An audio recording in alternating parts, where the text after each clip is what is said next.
जय माताजी मित्रों, स्वागत है આજના નવા વિડીયોમાં। આજે તારીખ છે 14/8/2026 ને ઘણા બધા ખેડૂતો મિત્રોની કોમેન્ટો આવતી હતી કે સાંજના દાંતીવાડા ડેમના તાજા અને લાઈવ સમાચાર લાવો। તો આજે આપણે બનાસકાંઠા જિલ્લાના જીવાદોરી સમાંગ ગણાતા દાંતીવાડા ડેમ ઉપર એક નજર કરીએ તો હાલમાં દાંતીવાડા ડેમની સપાટી 570 ફૂટે છે અને દાંતીવાડા ડેમની ભયાનક સપાટી 604 ફૂટ છે।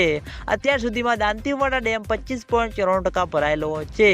તેની સાથે ઘણા બધા ખેડૂતો મિત્રોની કોમેન્ટો આવતી હતી કે શું દાંતીવાડા ડેમમાં પાણીની આવક શરૂ થઈ કે નહીં। તો મિત્રો હજુ સુધી દાંતીવાડા ડેમમાં બિલકુલ પણ પાણીની આવક શરૂ થઈ નથી, કારણ કે મિત્રો દાંતીવાડા ડેમના ઉપર લાગવા માઉન્ટ આબુ રોડ, અંબાજી, દાંતા, આમીરગઢ ત્યાં આગળ મિત્રો જેવો જોઈએ તેવો વરસાદ વરસ્યો નથી અને તેના લીધે બનાસ નદીમાં પાણીની આવકમાં પણ મિત્રો વધારો થયો નથી। એટલે હજુ સુધી દાંતીવાડા ડેમમાં પાણીની આવક શરૂ થઈ નથી। ખેડૂતો મિત્રોની આશા છે કે જેમ બને તેમ ઝડપી દાંતીવાડા ડેમમાં પાણીની આવક શરૂ થાય અને દાંતીવાડા ડેમ તેની સપાટી પ્રમાણે સંપૂર્ણ રીતે ભરાય। તો મિત્રો દાંતીવાડા ડેમમાં પાણીની આવક શરૂ થશે તો સૌથી પહેલાં તમને બધાને આ ચેનલ દ્વારા વિડીયો બનાવીને જાણ કરવામાં આવશે।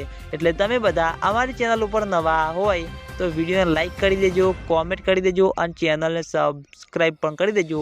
તો મિત્રો જય માતાજી।